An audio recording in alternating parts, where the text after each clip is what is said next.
dans ce projet que Carles Diaz appelle lui-même le poème monologue, Carles Diaz fait revivre Rose Valland.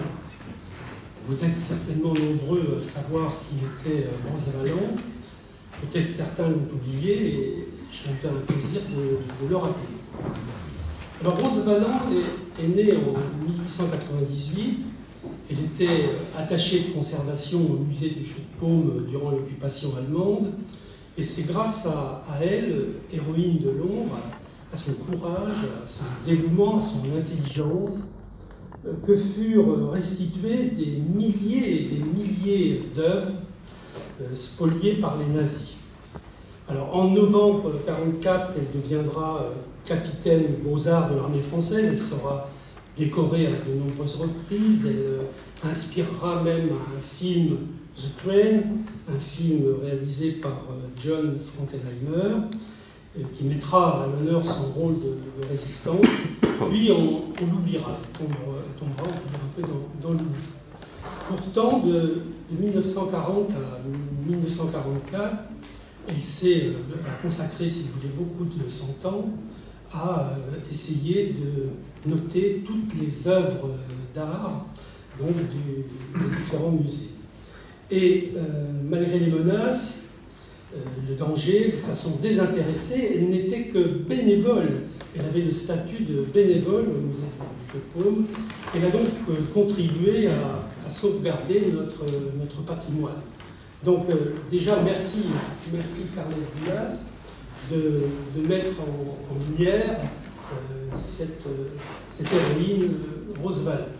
Alors, c'est aussi, les deux lauréats sont des hommes, mais évidemment, une femme est aussi mise à l'honneur, cette héroïne. Alors, Carles Diaz imagine le journal qu'aurait pu tenir Rose Valland du 19 janvier 1943 au 3 novembre de la même année. C'est donc un texte apocryphe. Il imagine que ce manuscrit est trouvé au puce de Montreuil.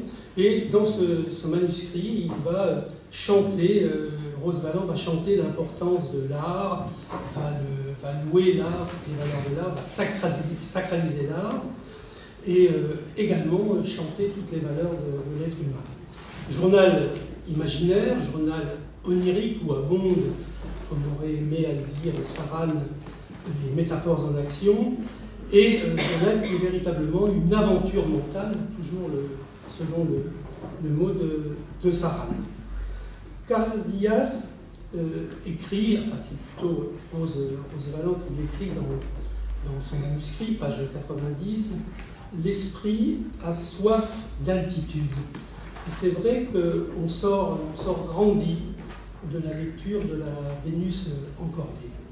Donc parallèlement à ce journal qu'il invente, exaltation du beau, exaltation de l'être humain idéalisé, il invente une Rose Valland poétesse. Personne ne sait si Rose Valland avait une passion pour la poésie, personne ne sait si elle a écrit elle-même des poèmes, mais il a eu cette idée originale donc d'imaginer une sorte de long poème, enfin, entrecoupé de ce journal, ce qui est aussi une idée extrêmement originale. Carles Diaz, n'oublions pas qu'il est aussi conférencier en histoire de l'art, c'est avant tout un poème, et ces poèmes sont un pont entre culture antique, mythologie et poésie contemporaine. Carles Diaz est attaché à la lyrique ancienne et il est attiré par ce que j'appellerais un nomadisme des mots, les mots voyageurs de hasard, et c'est évidemment tout à fait dans l'esprit de ce qu'aimaient les surréalistes. Car la Vénus encordée est surtout une épopée de mots donc, qui partent à l'aventure entre errance et vertige, des mots qui célèbrent la langue et qui célèbrent aussi le lyrisme. Il n'y a plus tellement, à notre époque, de grands lyriques, et nous avons été sensibles à ce lyrisme qui émane de son œuvre. Son écriture Son écriture fougueuse, hors mode, son style inhabituel à l'imprégnation électrique, son écriture brûlante qui désarçonne, son écriture hallucinée, profondément habitée, est une véritable surprise. Nous sommes dans ce magnétisme de la langue dont Julien Gracq a démontré le rôle fondamental dans l'écriture surréaliste.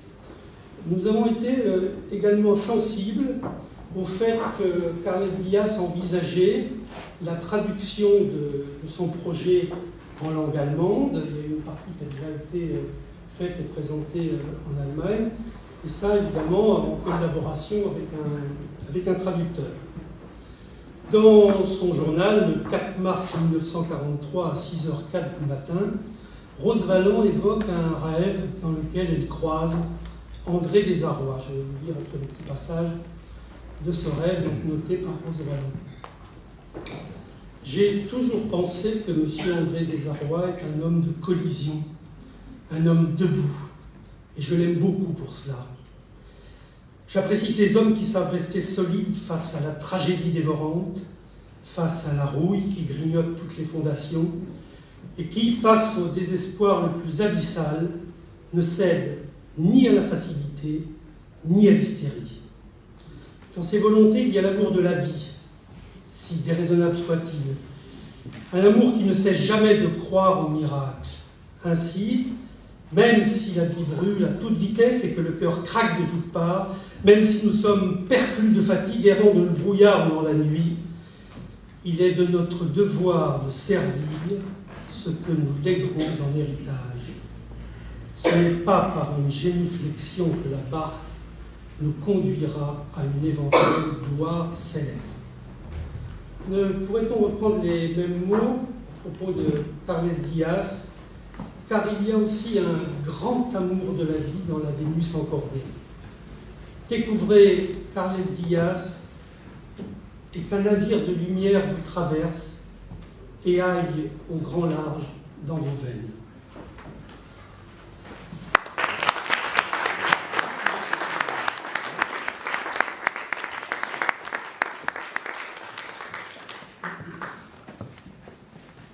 Bonsoir, Alichat, buenas noches.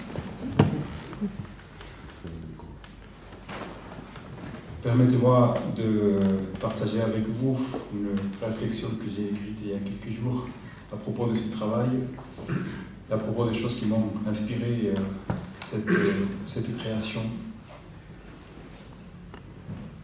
Il est évident que je n'ai pas voulu faire une récupération opportuniste pour recréer un simple pastiche d'une biographie attachante, imaginée, voire fantasmée.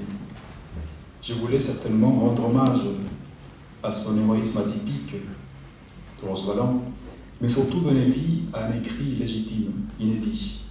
En faisant l'économie de tout anecdotisme, il fut question avant tout d'approfondir ma démarche d'écriture et d'allier littérature, création poétique et histoire de l'art.